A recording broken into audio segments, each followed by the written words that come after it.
With great power comes great responsibility. My content existed because I tried my very hardest to be an absolute and utter realist, especially with uncomfortable truths. I was pointing out that very uncomfortable Is that a truth? It's an uncomfortable truth in many parts of the world. It's not a truth that I'm happy about. I don't want to be seen as a negative influence in the world. I know that there's a whole bunch of men. I get thousands of emails a week from men whose lives I've saved. I get thousands of emails a week from men who are on the verge of suicide and I've saved their lives. I believe in protecting and providing. I've been misunderstood. I don't want anybody to be offended by anything I say. I want to be a positive force in the world. I don't want anybody to hear what I say and make them feel bad about themselves.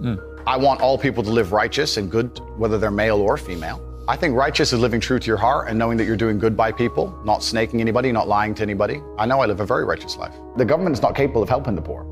And this is why it's so important as a person, you take personal responsibility and understand you're living in a world where the matrix can be cracked. You can make a bunch of money, but you need to take responsibility and do it. I refuse to accept that there are people out there who cannot become happy, contented individuals. I refuse to accept we live in a world where God has created people who, no matter how hard they work and how good their life becomes, can't be happy. I don't accept that. I accept that the universe is a very giving place and that God loves all of us. And if you try your best and you work hard, you can become a better person. I'm telling the younger generation that if they don't get up and work hard and make sure that they're important, that the world's not going to give a shit about them. 99% of my content was aimed at men, telling them the truth, saying that as a man, you're born with no inherent value. You have to become important. You have to go through some pain or go through some suffering to make people care about you. Otherwise, you're not going to matter. As a dude, if you walk into the party and you've put no effort into your life, nobody gives a shit. Nobody cares about you. And every man out here knows. And one of the great things about the masculine journey and masculinity is that we've all lived a semi-similar story.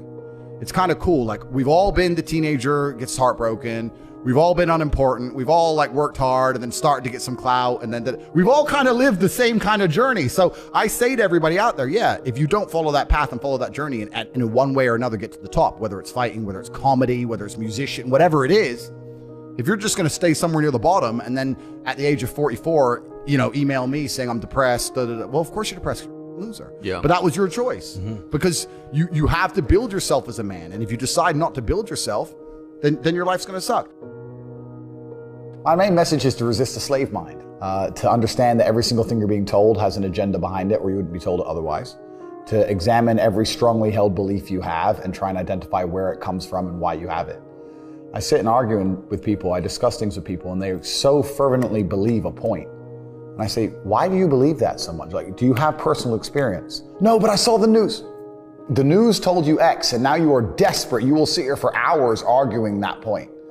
A lot of people are completely empty vessels ready to be programmed. And I try and tell people, listen, to just stop for a second and understand that the things they're telling you to believe are not necessarily for your benefit. The people who make the rules don't make the rules for the benefit of everybody. They make the rules for the benefit of the people who make the rules of the game. So telling people to resist a slave mind and just be critical thinkers, keep their brain open, pay attention to things, be perspicacious, that's the general theme. And it doesn't matter whether you're left, right, liberal, man, woman, etc. It's just think for yourself. That's the general message. I believe men and women are a beautiful union. I think we're slightly different, but when we work together, we're the most powerful force in the world. And I certainly believe that men and women, when they work together, it's the most beautiful force on the planet. So of course I believe in men and women. Of course I believe in love. Of course I believe in marriage. Of course I believe in family. Okay. I believe in marriage in the traditional sense. I believe a man has a duty to stand up and be a real man. I believe that the problem with the world today that we are facing is that not enough men are sticking to the age-old ways of masculinity.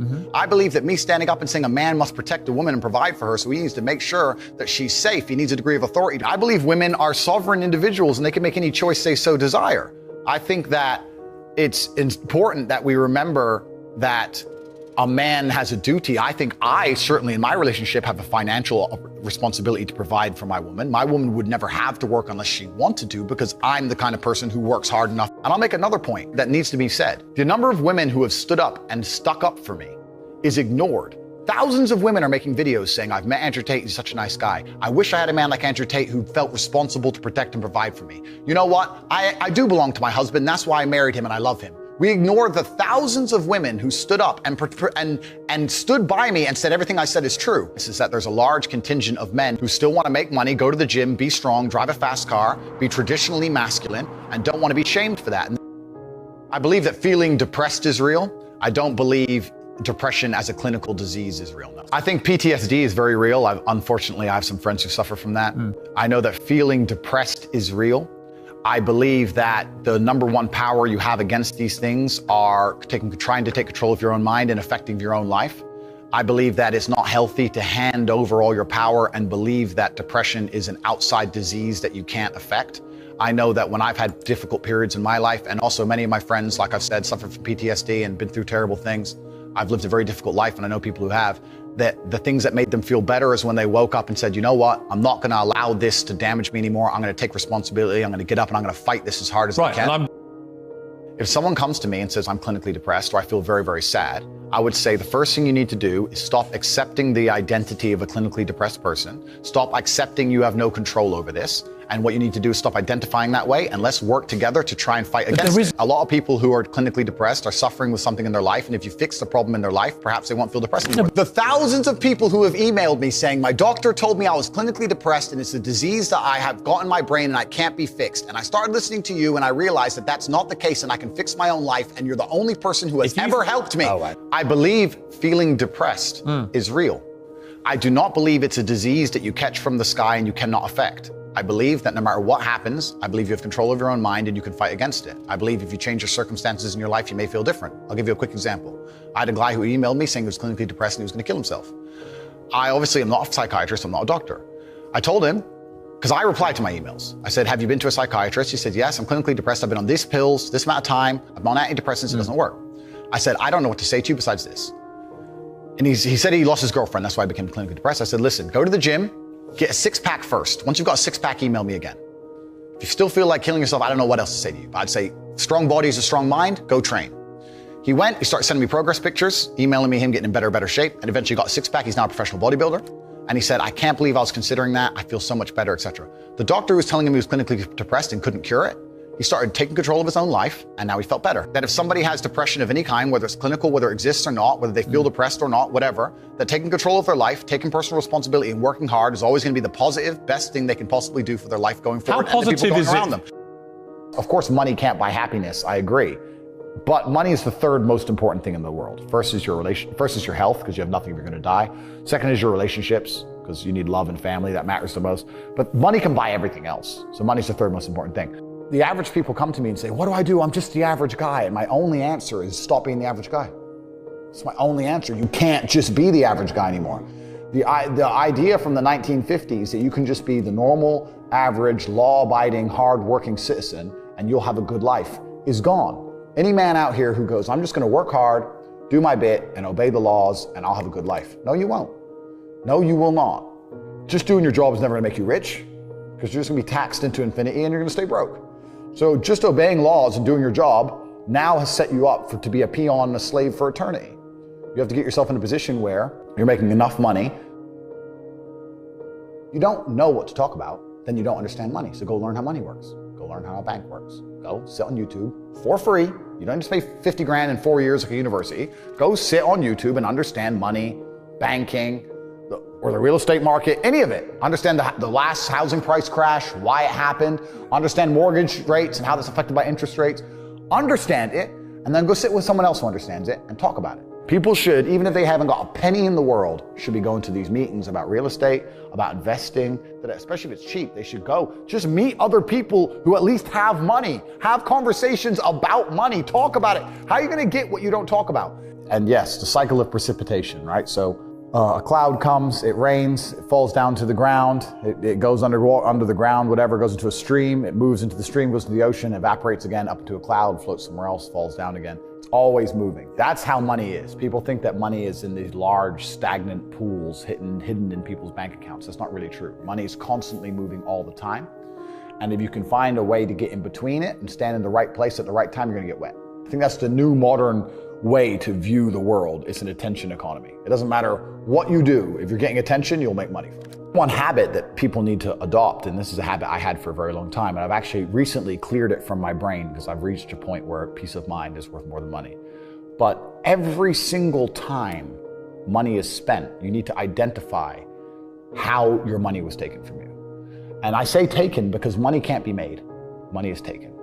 Because the only people who can make money are the government. So if you're a government, you can make money. You can print it from thin air or a bank. But if you're a person, you're not making money. You're convincing other people to give it to you. You're taking money from others.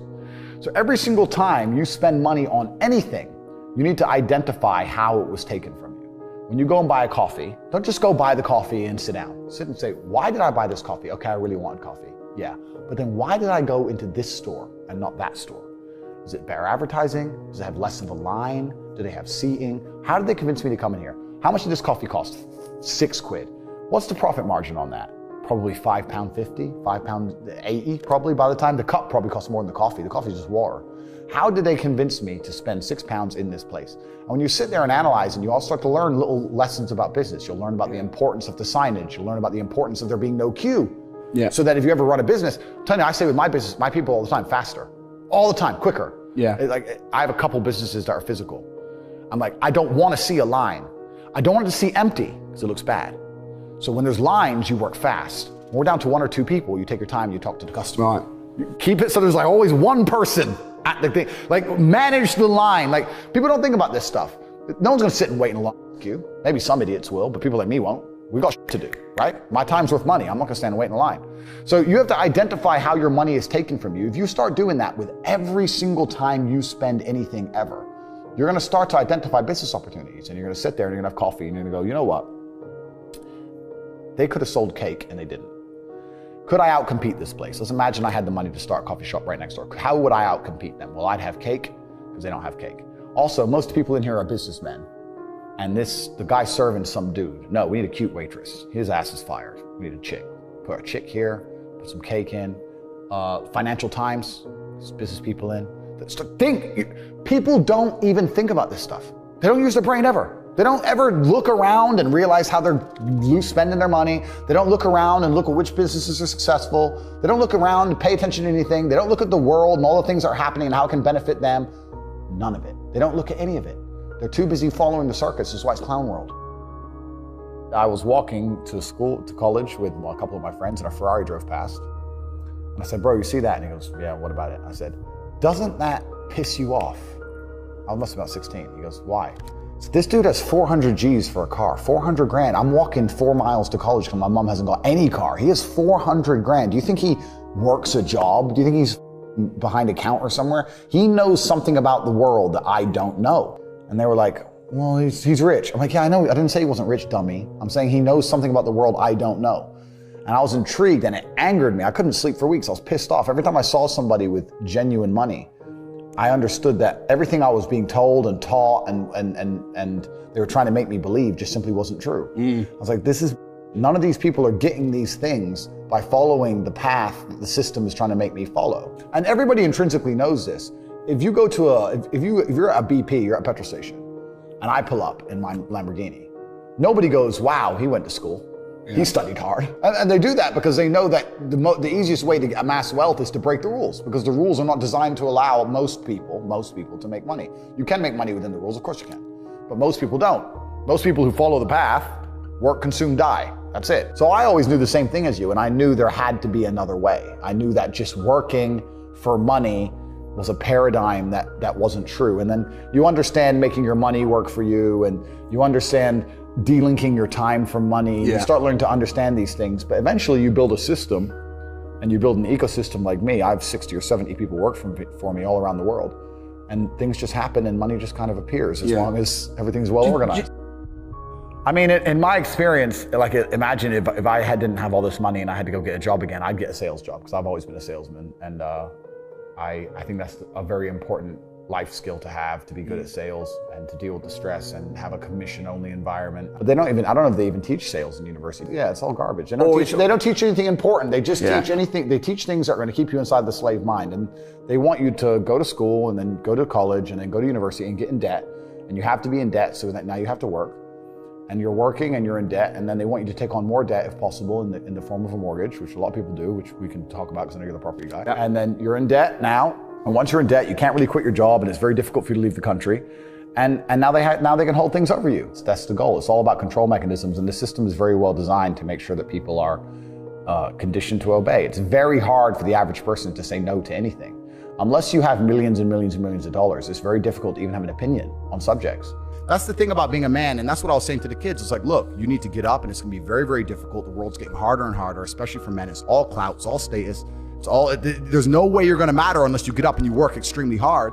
Should young men aspire to work very hard, have no criminal record, become multimillionaires, protect and provide for the women close to them, be sovereign so they can stand up and have their own points of view in face of cancellation, be able to not be mentally intimidated when they go on national TV and there's traps set up for them? Yeah, I believe that confident, strong men who stand up and protect and provide for women are a good thing for the world and a good force for the world. And I don't think that I put a magic spell on anybody. I think there's a whole bunch of men in the world who understands my value. And if men grow up to be like me, you're gonna have a whole bunch of people with no criminal record, dedicated athletes, who protect and provide for the people close to them.